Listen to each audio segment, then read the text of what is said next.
Well, it was 33 years ago, and Los Angeles at the time was not a very happy place.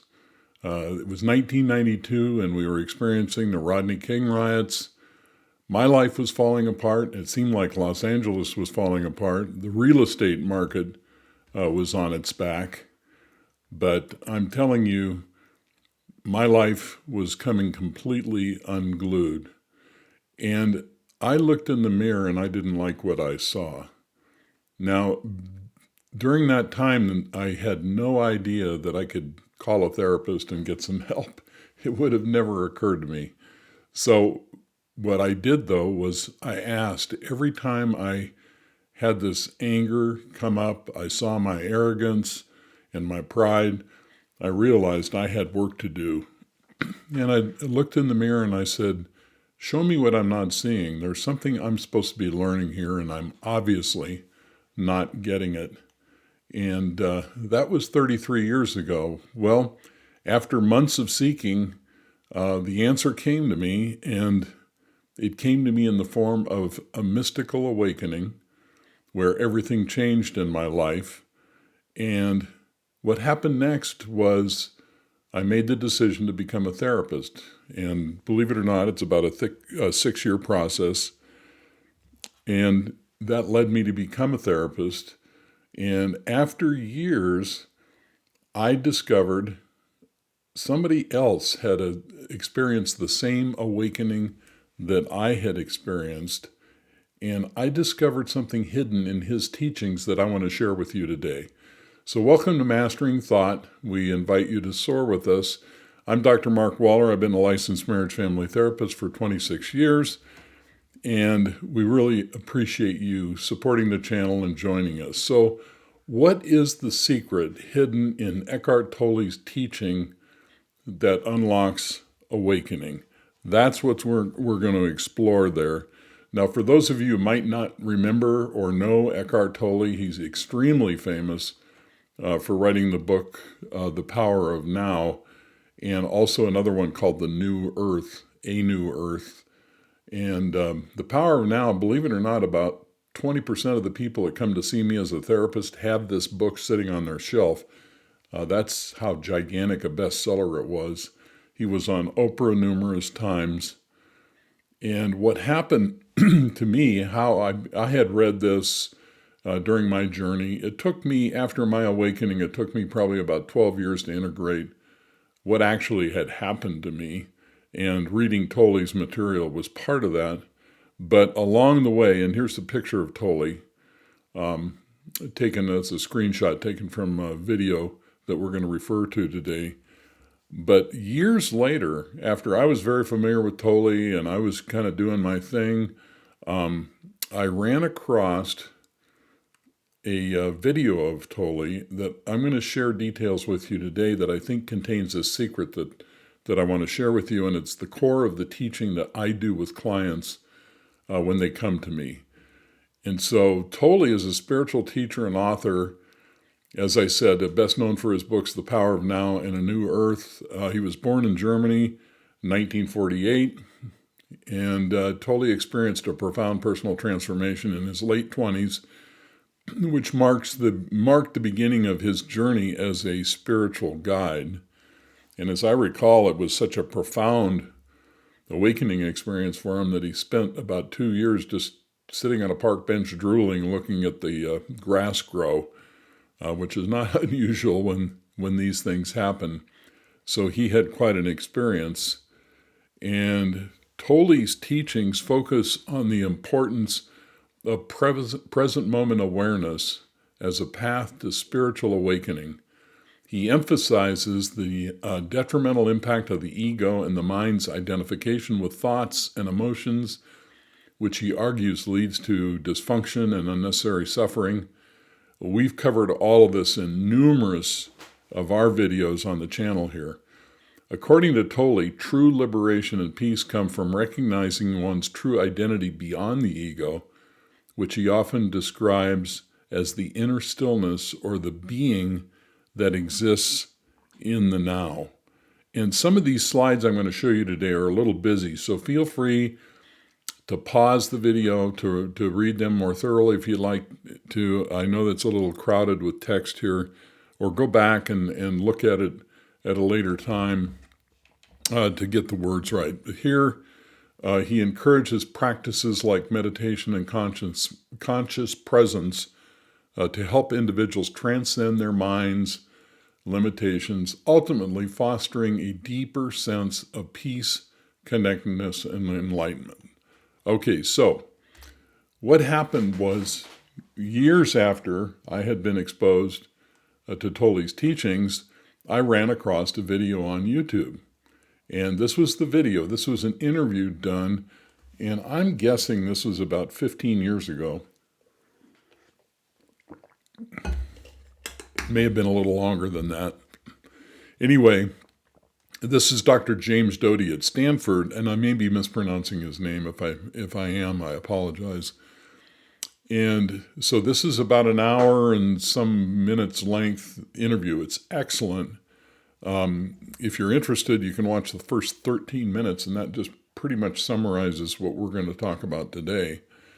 But when I watched this interview, I realized that what I had experienced 33 years ago at the time of this recording was exactly what Tolle was describing he had experienced during this interview that he gives. And so let's talk about this. So Tolle is depressed and he's suicidal and he wakes and he's just going through a very difficult period. And I believe this is in his late 20s. He wakes up in the middle of the night and he has this thought, I can't live with myself any longer. And he immediately realizes, wait a minute, there's something wrong with that. I have to live with myself. And he's thinking, is there two of me or one of me? And at that moment, as he is observing this odd thought that he has, an inner separation happened. That's what he described it. These are his words in that interview I'm referring to. Between the unhappy self and a deeper sense of I or beingness. So there was a separation that occurred between the unhappy self and a deeper sense of I or beingness. I had been identified throughout my life with an unhappy, mind-made entity consisting of self-talk in the mind. Everybody's familiar with the self-talk in the head. Sometimes I call it the voice in the head, which are quite simply the automatic composite thought processes that never stop. They either comment on your sense perception, a running commentary. And he says, if you don't recognize it, then you're so identified with it that you don't even know that you have a running commentary on your life. You become the running commentary on your life. And this is very true. It's a tragedy of the human condition. In other words, become totally identified with the composite thinking that never stops, the voice in the head. And so this idea of two things, separation and identification, we'll come back to here in a minute or two. So he saw that there was this unhappy me, but that night he disidentified. He literally uses this word. He disidentified from it and stood back from it. I thought, are there two of me or one? What does that mean? I can't live with myself any longer. Who am I? And who or what is that self that I cannot live with? And that brought about the separation. Then there was an I, and then this unhappy me was somehow recognized as not real, and there's a missing word in there. And then this unhappy me was somehow recognized as not real. And so when he stood back and he looked at the thought, he realized that the unhappy me in his head was the result of all this composite thinking that never stopped, and that the unhappy me in his head was actually not real. And then he said the next morning he woke up feeling totally at peace. And then and this is exactly what happened to me 33 years ago. The next morning I woke up in a new world where there was nowhere to go, nothing to do, nothing to be accomplished, and it was just completely peaceful. So here are two key points regarding what Tolle experienced and what he described. First one is separation. So as he has this thought, I can't live with myself any longer, in order to observe it, he separates from it. In the moment he separates from it, he has this awakening experience where he disidentifies. Now, what does that disidentification really mean? Well, it means being the observer and watching the thinker. That's literally what happened to him. And that's what we're going to dive in here for a few minutes here today. So the separation, when he separated, he became the observer, and he was watching the thinker, which was the internal dialogue in his head. So disidentification means ultimately that the voice in your head that sounds like you talking to you is not you.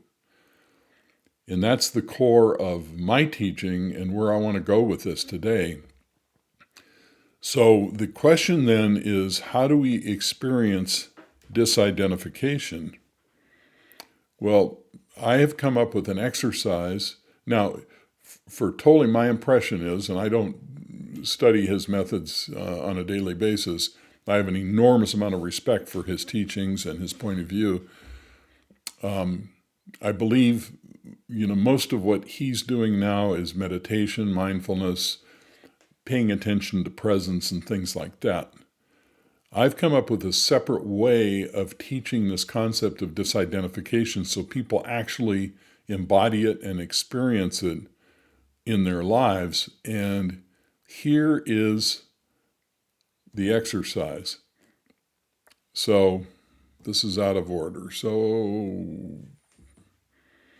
Okay, I don't see the exercise, so I'm going to tell you what it is. So what I'd like you to do is right now, just as you're listening to this, just wait for the next thought to appear in your mind. It's going to be your own internal voice saying something like, oh, I want to have a steak for dinner tonight, or I wonder how hot it's going to be tomorrow. So what I would like you to do is the instant you become aware of the fact that you're having a thought, tell me what happens to the voice in your head. So you're taking a step back and observing your own mental activity. So the voice in your head speaks, I'm going to get my hair cut on Saturday. And they suddenly realize, oh, wait a minute, I'm having a thought. And the instant you recognize that you're thinking, notice that the voice in your head stops. It disappears. It fades away. Now, this is the core of the exercise. And so there's some rules to do this exercise. You only do this exercise 2 or 3 times in the morning and the evening. And only do this on simple, trivial, everyday thoughts.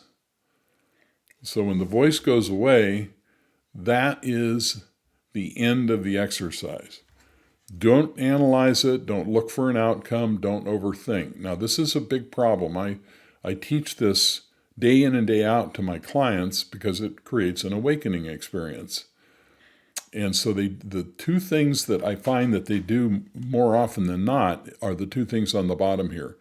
They tend to analyze, where does the thought come from? Why am I having this thought? They're looking for an outcome because I'm telling them it will result in a moment where they suddenly realize they're not the voice in their head, and they start overthinking the whole process because that's what they're used to doing. If the only tool you have is a hammer, everything looks like a nail. And so then the other thing that they tend to do is they only do the exercise to try to solve the problem of bad or negative thoughts. And believe it or not, that actually won't work. So you have to do this on simple, trivial, everyday thoughts. Now we've got videos. If you go to the playlist on awakening, you'll see videos that explain very clearly what your brain is actually doing when you do this exercise. And you're literally switching networks in the brain. And the two networks in the brain that you're switching are the task positive network, which involves the dorsolateral prefrontal cortex, which is located right up here. And the other one is the medial prefrontal cortex, which is deep inside the prefrontal cortex. The medial prefrontal cortex is one of the main nodes in the default mode network. Okay, what's this all about? Well, this is the observer up here, and the narrator is the default mode network that is telling you a story in your head that we identify as ourselves. And as a result of identifying that voice in our head as ourselves, we have given thoughts authority over us. And because we have done that, we now we're now suffering. When we have these thoughts, we ruminate and we cycle through, and it keeps us stuck on our head. So the idea is to do this exercise and then rinse and repeat. The awakening process that happens from this is automatic. You don't have to get in and struggle. You don't have to analyze. You don't have to force anything. You don't have to talk back to the thought and tell yourself, that's not a thought, or, that's not me, or you don't have to do any of that. You just notice that you're thinking, and the instant you notice the voice, it goes away, and then let it go, because it rewires the front of the brain without a struggle. Okay, so if you'd like to practice that, if you'd like a little support, Christina, my assistant, my partner, and I have an online community called Thought Masters. And if you scan this QR code, it will take you to the page that describes Thought Masters. We will help you go through this process and experience the same awakening that Tolle experienced. And we'd love to have you. Also, I wrote a book about this called Mastering Thought. It's available on Amazon, and you're welcome to go through the process in the book. It describes how the brain works and where this all comes from. So if we can help you go through and experience this awakening, now this disidentification exercise and this approach to this is the hidden secret. Obviously, Tolle talks about disidentification. His method of teaching it to people is mindfulness and meditation and experiencing presence. My way of teaching it is disidentifying from ordinary, simple thoughts. Give it a try. If you need some help or have some questions, reach out to us. There's an email address in the description below, and we'll get back to you and we'll help you. Thanks so much.